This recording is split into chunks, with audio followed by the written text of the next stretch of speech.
Instagram, TikTok, Facebook.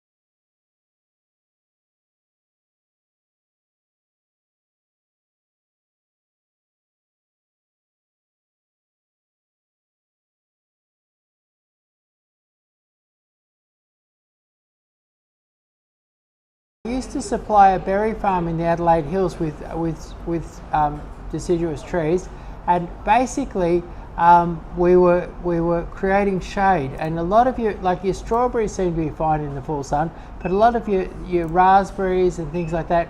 I liaised with these people for quite a few years, and your raspberries, your blackberries, and things like that really can do with a little bit of light shade. And you could, and I mean, shade cloth is quite cheap. You could just put a bit of shade cloth over the top. And the other thing with berries, of course, is that you've got to keep them well pruned. I remember my sister-in-law bought some berries mail order and planted a little patch of half a dozen berries, let them go for a couple of years, and it was the most amazing tangle of rubbish. We had to use a big tractor to push it out and clear it. It was like it was about 4 meters tall and absolutely impenetrable, her berry patch, from not looking after it. So you really got to stay on top of it, and you've got to learn to keep some wood. They prune on, most of them fruit on their second year wood, so you've got to keep some first and second year wood every year and really manage them and not let them get out of hand. And I'd say in Adelaide, a little bit of light shade, just very light shade over the top, would make a real big difference to your berries. All right, fantastic. So Rox, I hope that has helped. Back on Instagram, we've got Megan, just moved to Western Australia, near 350 metres from the beach. It's extremely dry, sandy soil with full sun. I'm looking to plant trees. I don't like natives that have invasive roots and offer,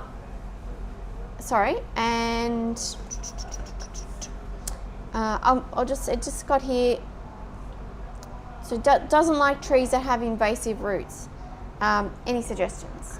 I've lived almost on the beach in California, which is a west coast kind of a beach. Offers shade.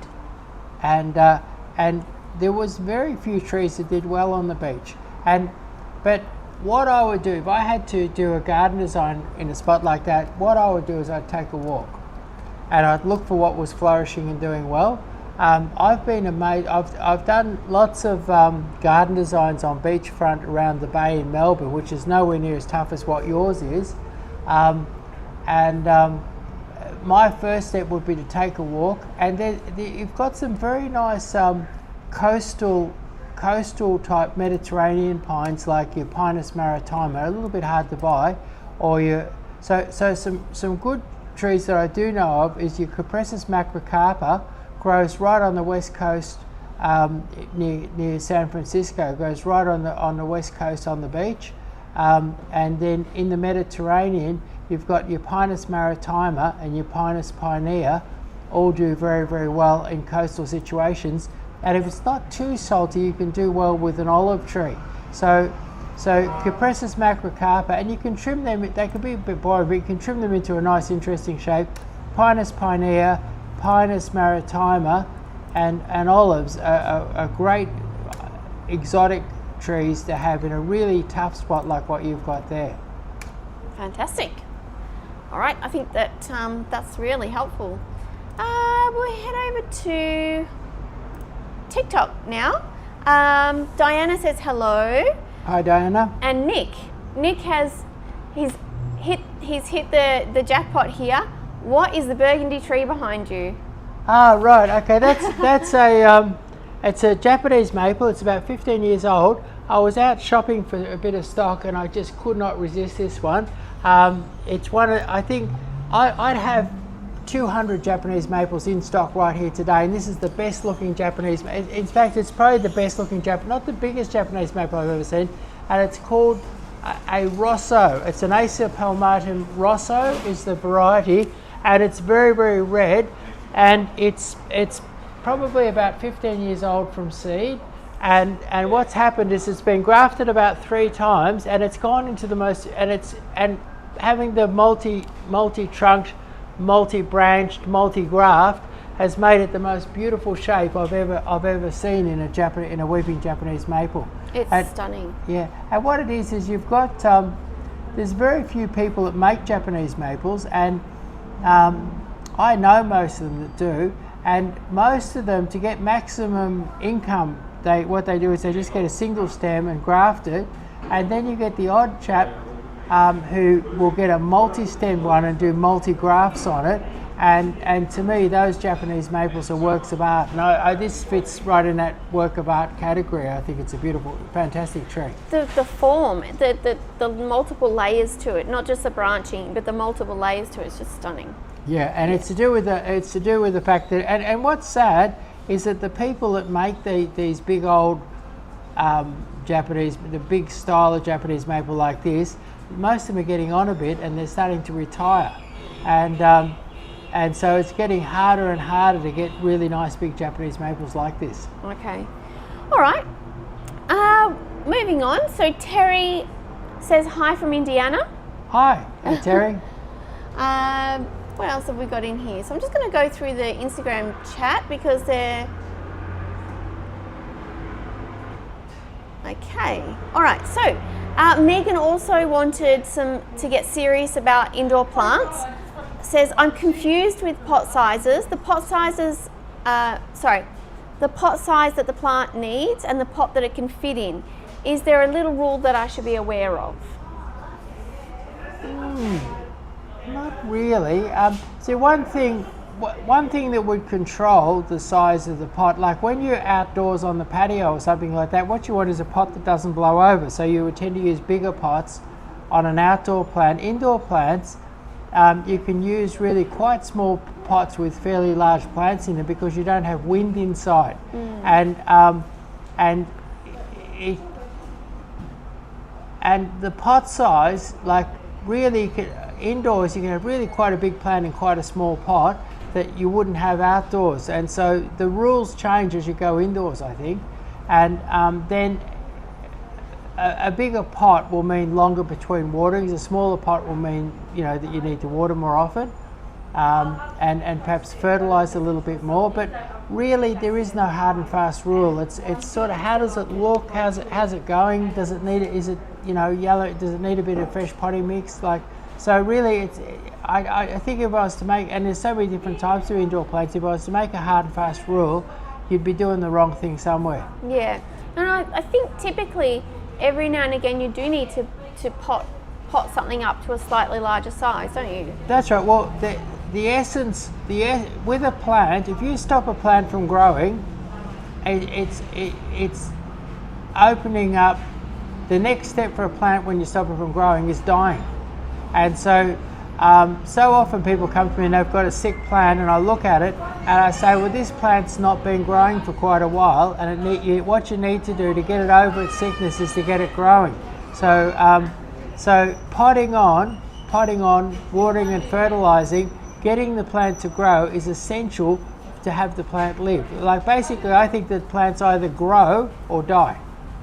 True. Absolutely true. All right, so Jehu Jessica is on Instagram and says, hello. That's good. I love the old hello. So hello, Jessica. I have a westerly facing front yard that gets all that hot afternoon sun. Our living room faces this hot afternoon sun too. Is there a native to help lessen this heat? Did she say where she lives? Located near Geelong. Near Geelong. In Geelong. Yeah, Agonis burgundy. Yeah. Or acacia lime magic would both be trees that I would consider first for a job like that. And then what it is that they're very soft trees. They're like, if I was looking at my window at them, I'd be real happy. and they're trimmable, and you could trim them as sort of enough to see through them, not have them get too big, but really enjoy their colourful cascading foliage. And the Agonis is a burgundy colour, and the Acacia is a lemon lime colour. So that's Agonis burgundy and Acacia lime magic.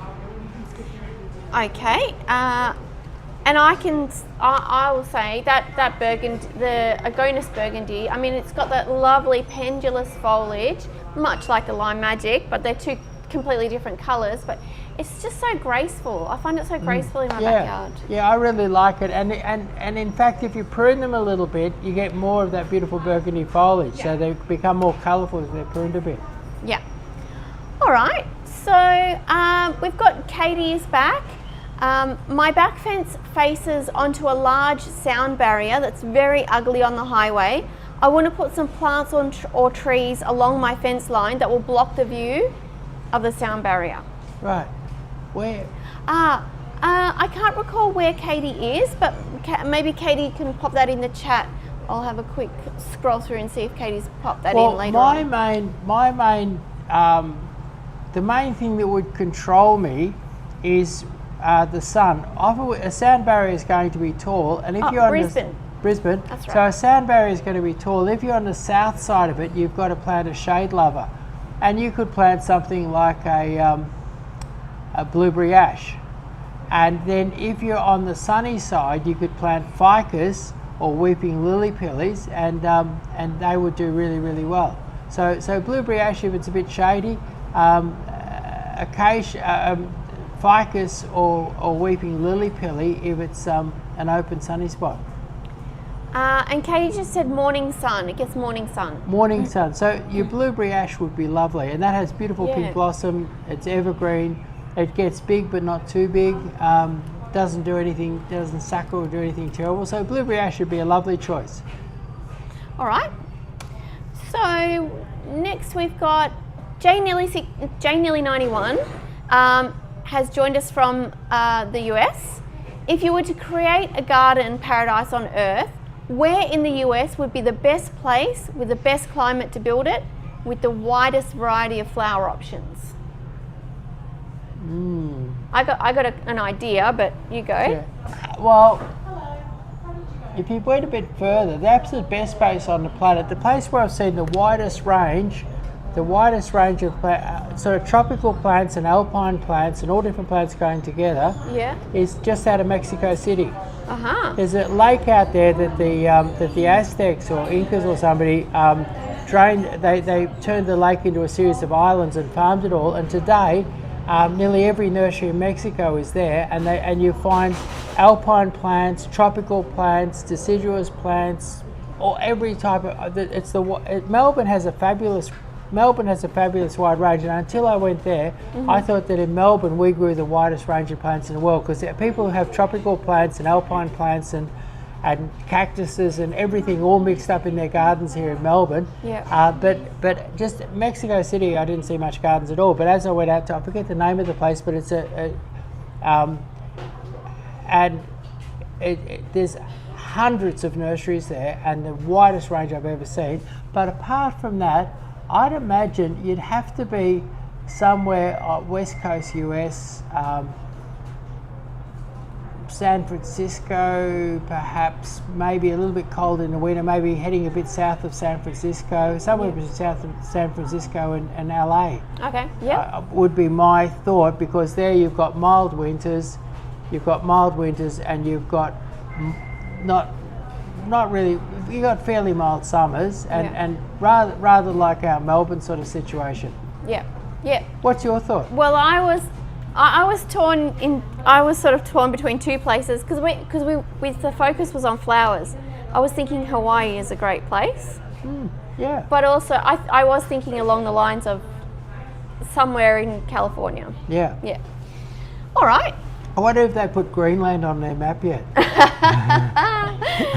That's going to be an interesting one. All right. So, what else have we got here? I think I did see.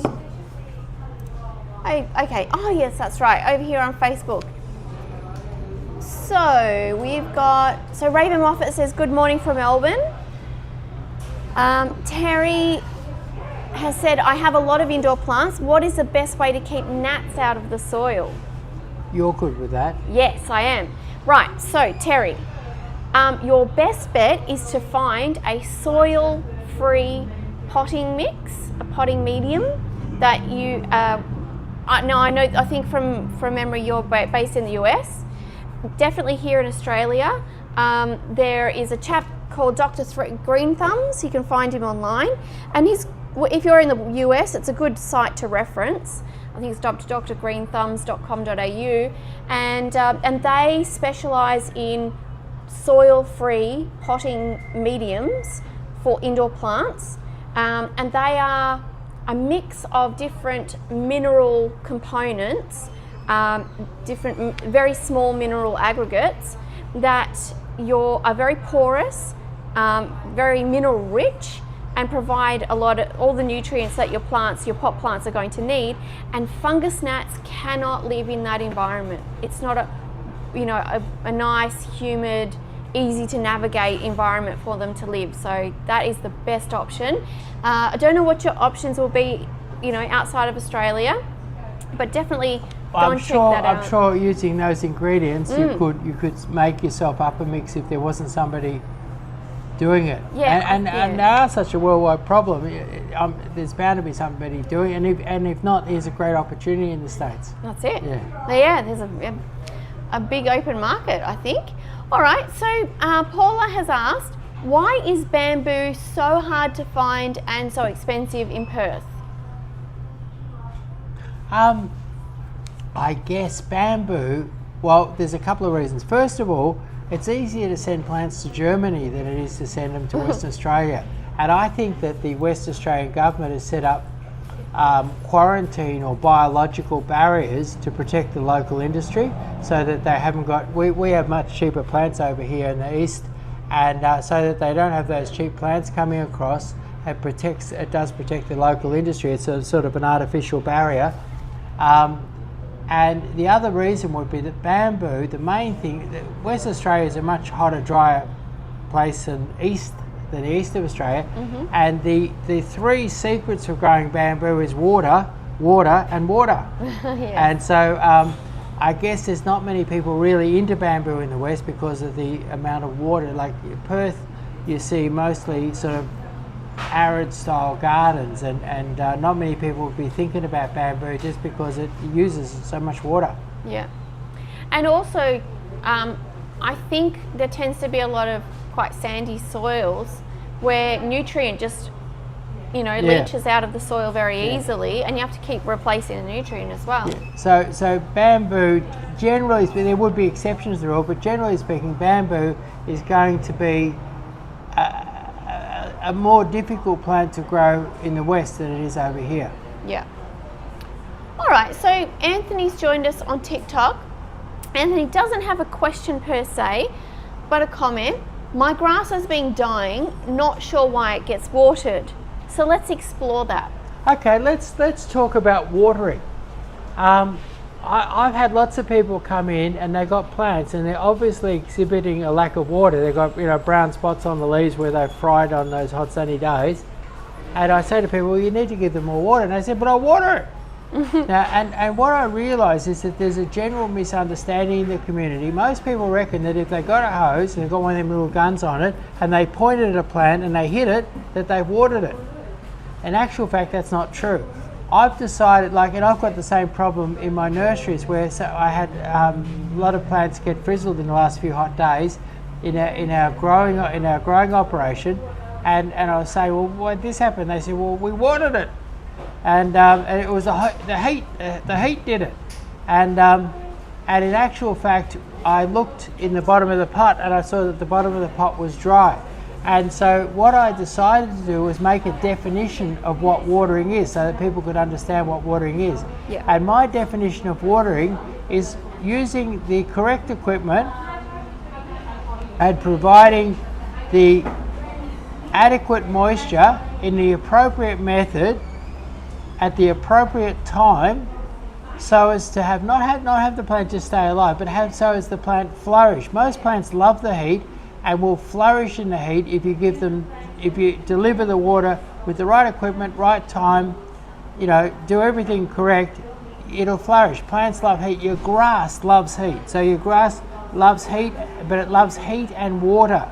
I know when I've got a lawn in Shepparton, and I know adequately watered, it needs mowing every 5 days. It just goes berserk. And and talking about the main killer of plants in Melbourne are those little guns.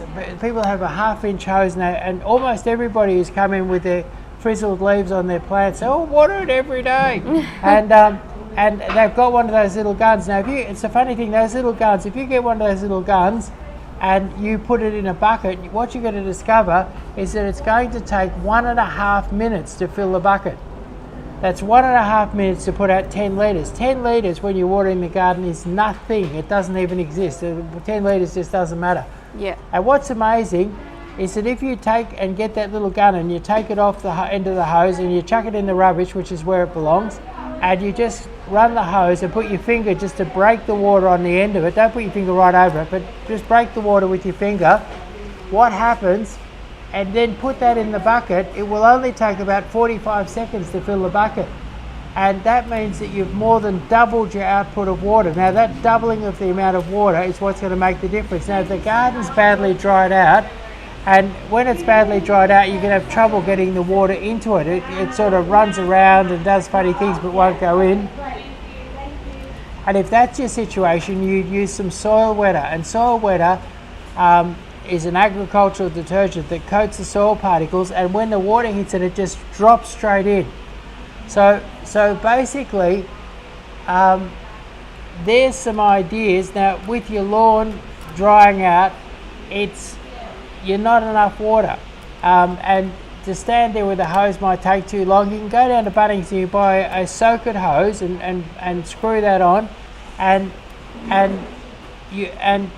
it's great. I love the socket hose because the socket hose puts out a very light amount of water, and if you did that in the evening or early in the morning, turn down low, just a little bit of water just trickle in like that, and you run that for a good period of time and stick your shovel in, you'll find that very quickly it'll get wet down a foot or so.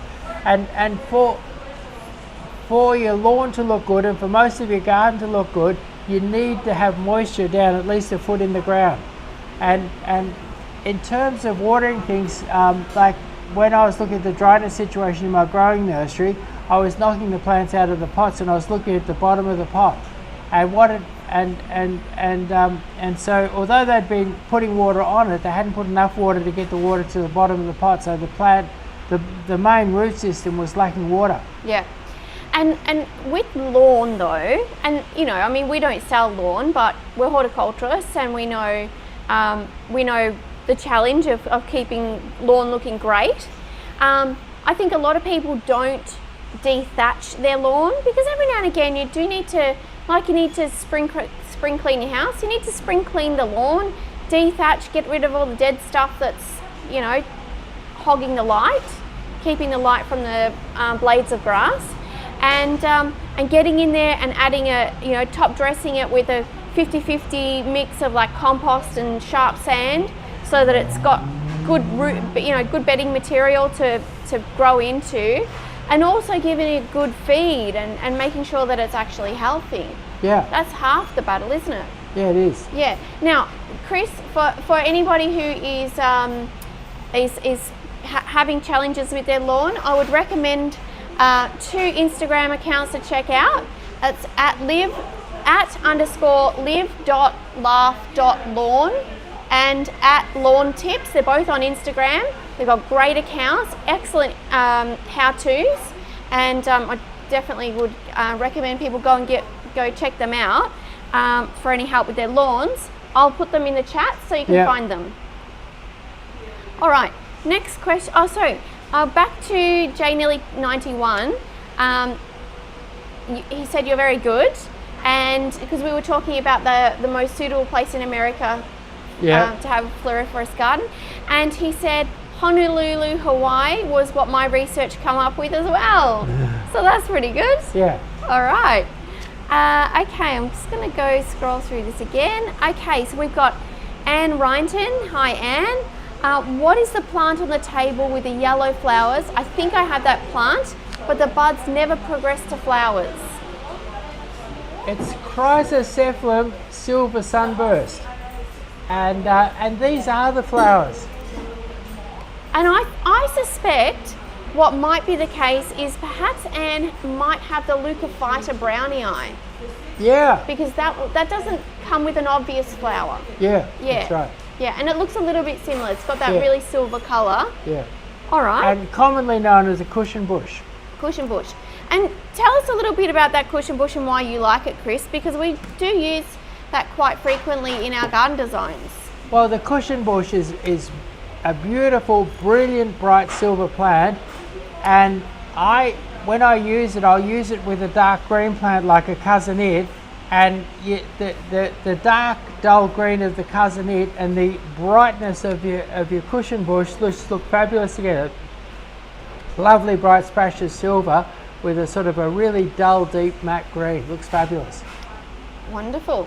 All right, and Anne said thank you very much. Okay, so moving on. Let me see. Okay, why do my plants wilt even though the soil is still moist? Sounds like maybe it's past saturation point and it's or it could be another problem altogether. yeah.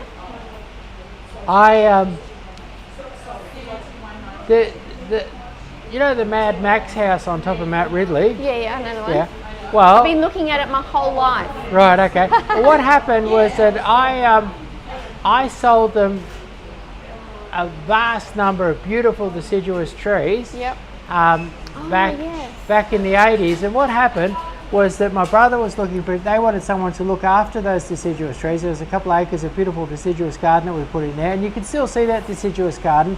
It's now part of a college. But it was the old Mad Max house. A couple bought it, they did it up, and they wanted a nice European garden around it, and I designed it, and we put a nice European garden around it. And then my brother was looking after it, and he came to me and he said, look, he said I'm watering it like crazy, but he said the plants are wilting, even with plenty of water and plenty of moisture, they're wilting and they're dropping leaves. And he'd been working really hard. They were really good people up there, and he was working really hard up there a couple of days a week, and he was very upset. At any rate, I thought, this is not a lack of water, it's got to be something else. Anyway, I knew this chap, and he was a plant and animal nutritional expert, and I employed him to go there and have a look at it and solve the problem. Anyway, he went there, and what he discovered was that there was a lack, or there was too much salt in the soil, and that too much salt wasn't hurting the plants. What too much salt was doing was it was taking all the copper out of the salt was eating the copper that was in the soil, and copper is essential for moisture transmission from the ground up to the tips of the plant. So basically, plants lacking in copper can't move water and they wilt easily. Right. And so what he did is he designed a spray that we could spray on the leaves of these trees, and in no time at all they weren't wilting or dropping leaves in the heat. And we used to spray them every few weeks with a copper-rich liquid fertilizer. So it can, if you've got moist soil and a wilting plant, it's likely that you've got a bit of a salt problem, which is quite possible to get in lots of different situations. We certainly didn't inspect it on a mountaintop, and then we fixed it. You couldn't. What he explained was that if we put copper in the soil, the salt would eat the copper, so it would be pointless. So we had to put the copper directly onto the plant so the plants could use it. So we put on as a foliar nutrient, and so it's highly probable that wilting plants sitting in moist soil have got a nutrient deficiency such as copper. Yep, fantastic. Now we have a question from, whoop, nearly lost it, Donna, who's on TikTok. Donna says, my crab apples look scrappy when not in blossom. I might pull them out and change them to camellias. What do you think? Be sad. And I wonder what variety of crab apple you've got, because some crab apples do look, I was looking at some crab apples the other day and I thought, gee, they look pretty ordinary. You can get crab apples with beautiful foliages, and then they have ornamental apples and they have beautiful blossom in springtime. But there's a lot of crab apples on the market, and some of them are a bit ordinary. So I guess ripping them out, if they're the ones with beautiful coloured foliage, ornamental fruit and beautiful spring blossoms, I reckon they're better than camellias. So a really good crab apple is better than a camellia, but some of the scrappy old varieties aren't really that good, and maybe you should get rid of it. You have to have a good look, and look at the spring flowering, look at the fruiting, and look at the autumn colour, look at the foliage, look at the spring foliage, and see if you do have a really good crab apple. And if anyone wanted to have really nice crab apples, I can certainly help them with that. Yep. Okay, so we've got Rory Hori is on Instagram and says, hi there, which hydrangeas can I plant in full sun, and why in Melbourne we don't have hydrangeas for full sun? Okay, Thanks. we do. Look, what it is, hydrangeas went completely out of fashion and then they've come back into fashion, and so there's a kind of a bit of a vacuum of hydrangea knowledge. But paniculata hydrangeas, as a general rule, grow good in full sun. They need to be kept nice and moist or they'll get brown marks on the leaves and the flowers will brown off. But well watered, use paniculata. And I was just thinking, one of the growers that I dealt with grew a big crop of graffiti in a hot sunny paddock, and it flowered and that beautifully. He would have kept it well watered. So graffiti is certainly a good one. Another grower that I'm closely associated with is growing the Sunday Fraise in a hot sunny paddock, and that's another paniculata. So graffiti and Sunday Fraise are two specific varieties, but as a general rule, paniculata variety is good in the full sun. And also your your oak leaf varieties, which are interesting because they'll keep their foliage on them through the winter with nice burgundy colours. Your oak leaf ones, although not quite as sun tolerant as your paniculata varieties, are also quite sun hardy. Yeah. And we are lucky to have those varieties available to us. So you just got to, I guess we just got to ask the question, don't you? Yeah, that's right. Yeah. All right. So we've got. So Terry had asked us for more details. If we could repeat the name of the place where we get the soil-free potting indoor plant potting medium. I've put it in all of the chats so everybody can find that. Okay. So we've got Jim Gregoriades. How can I avoid burning the leaves of a Magnolia Elizabeth?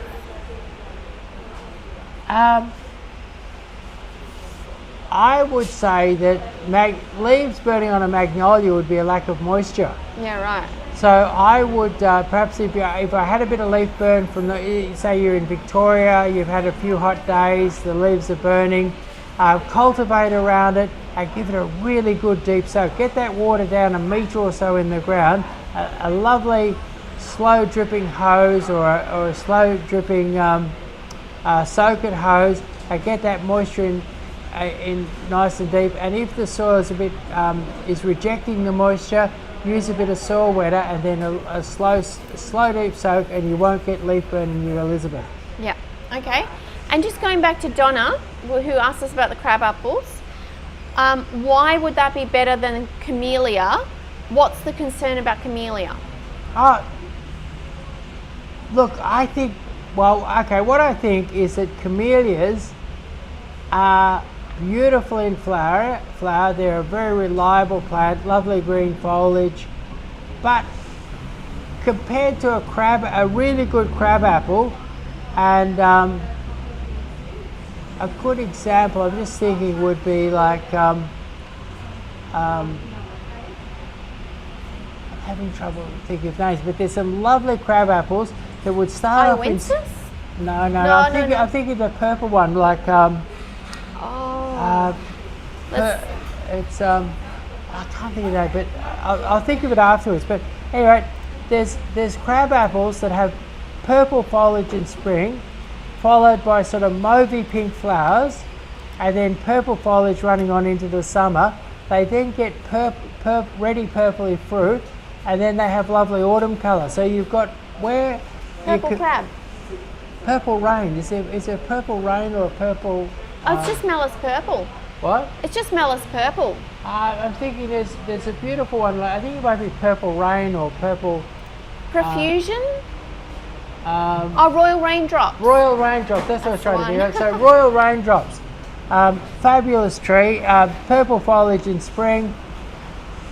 Pinky mauve flowers emerging amongst that purple foliage. Looks fabulous. Forms like nice little reddy purple fruit. Nice autumn colour. Nice shaped tree. There's a lot more excitement going on with something like that than there is with a camellia. You can't find a camellia to have so many things happening through the year. Like, I enjoy things that just don't happen once a year. I like things that happen a number of times through the year. Great answer. All right, so we will head back to TikTok because we've still got some questions on here. Jono has joined us. Hello, Jono. What's the best way to maintain carnations?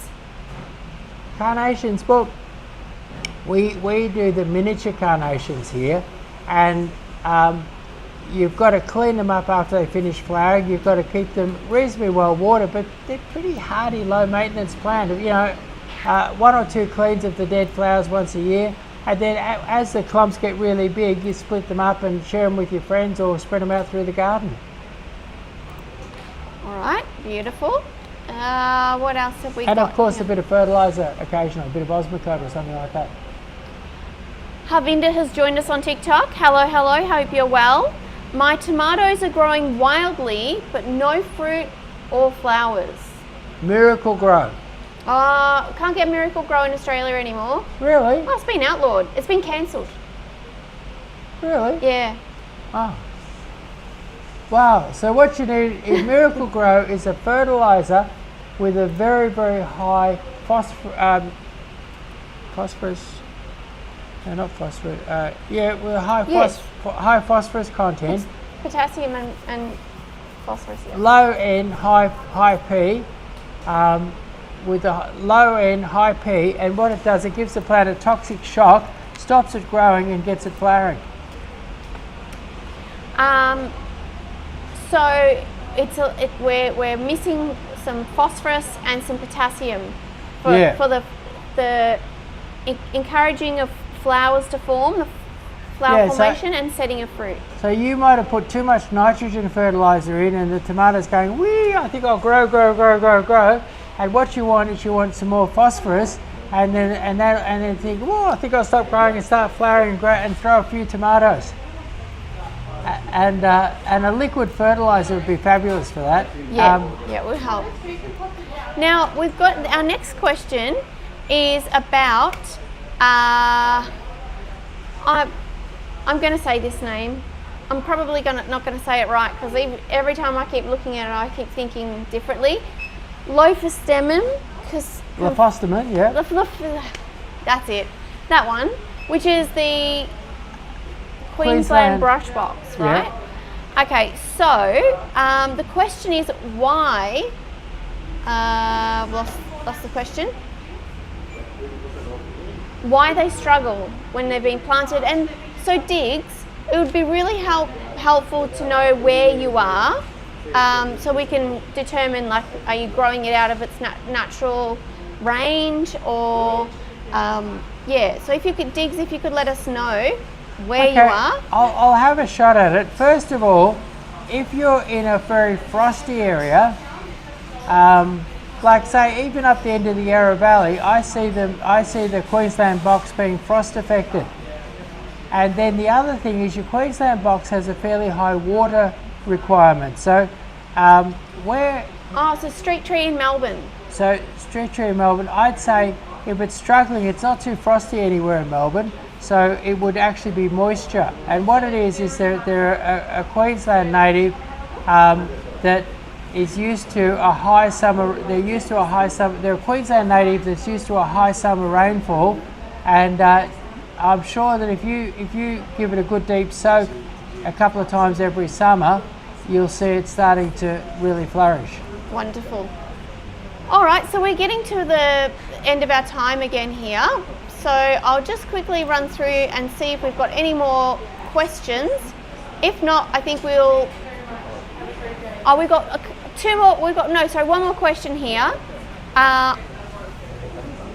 which is from Rory Hori on Instagram. Is Russian bush sage salvia good for cutting flower arrangements and bouquets? Yes, absolutely. That's what I think too. Yeah. And All right. What's good about it is it's so prolific. It'll produce lots of flowers very, very easily, and flowers for a long time. So if you're a person who likes to go out in the garden and cut a few flowers, it's a great choice. Fantastic. All right. Well, we've come to the end of our time again. Thank you to everybody who checked in with us today, left their questions. Even if you just sat and had a listen to what we were talking about, thanks very much for giving us your time. We really enjoy going through questions with you and helping you to resolve your challenges. The next time we go live is going to be this Friday at 12 p.m. when we have our Grower Direct flash sale, and the emphasis is on exciting deals for the Australia Day weekend.